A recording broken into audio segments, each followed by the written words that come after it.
देश से नक्सलवाद के खात्मे की दिशा में सुरक्षा बलों को लगातार बड़ी सफलताएं मिल रही हैं। हिडमा के बाद अब एक और खतरनाक नक्सली कमांडर का अंत हो चुका है। उड़ीसा के जंगलों में हुई मुठभेड़ इस बात का संकेत है कि नक्सलवाद अब देश में अपनी अंतिम सांसें गिन रहा है। हमारी रिपोर्ट देखिए। तारीख 31 मार्च 2026, समय 95 दिन 3 घंटे। मिशन नक्सलवाद का खात्मा। देश से नक्सलवाद का खात्मा लगभग तय है। नक्सली कहीं भी जाएं, सुरक्षा बल चुन चुनकर उनका नामो निशान मिटा रहे हैं।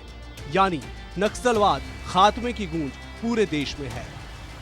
छत्तीसगढ़ के सबसे बड़े नक्सली हिडमा के मारे जाने के बाद सुरक्षा बल बचे खुचे नक्सलियों को ढूंढ ढूंढ कर मार रहे हैं।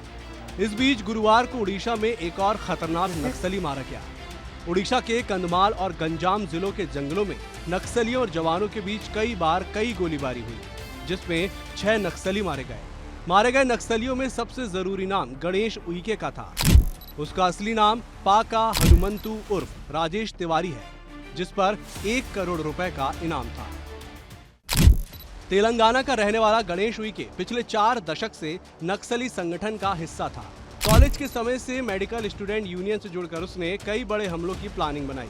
उसे साउथ सब जोनल का इंचार्ज बनाया गया और वो हमेशा AK-47 लेकर चलता था।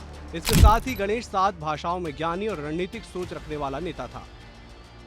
गणेश उइके के ढेर होने के बाद उड़ीसा में बड़े नक्सली कमांडर का अस्तित्व खत्म हो गया है।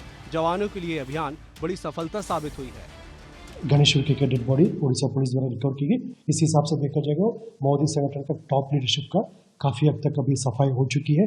शेष अन्य जो लीडरशिप और कैडर्स के पास मात्र एक ही विकल्प है, हिंसा त्याग करके समाज की मुख्य धारा में शामिल होकर एक शांतिपूर्ण जीवन जीने का। अन्यथा जिस तरीके से हमारा सुरक्षा बल एक संकल्प के साथ प्रभावी रूप से कार्रवाई कर रहा है, उसका परिणाम उनको भुगतना पड़ जाएगा। गणेश के मारे जाने के बाद केंद्रीय गृह मंत्री ने इसे नक्सलियों के खिलाफ बड़ी कामयाबी बताया है। अमित शाह और CM विष्णुदेव साय ने एक्स पर पोस्ट कर जवानों को बधाई दी है। इसके साथ ही लिखा कि सुरक्षा बलों का यह अभियान नक्सल मुक्त भारत की दिशा में एक महत्वपूर्ण कदम साबित होने वाला है। हिडमा और गणेश उइके के ढेर होने के बाद उड़ीसा और छत्तीसगढ़ में नक्सलियों का दबदबा टूट चुका है। नक्सली कहीं पर भी जाएं, सुरक्षा बल उन्हें चुन चुन कर नेस्तनाबूद कर रहे हैं। जवानों की प्लानिंग और साहस ने साबित कर दिया है कि वो दिन दूर नहीं जब नक्सलवाद पर काबू पा लिया जाएगा। ब्यूरो रिपोर्ट, विस्तार न्यूज।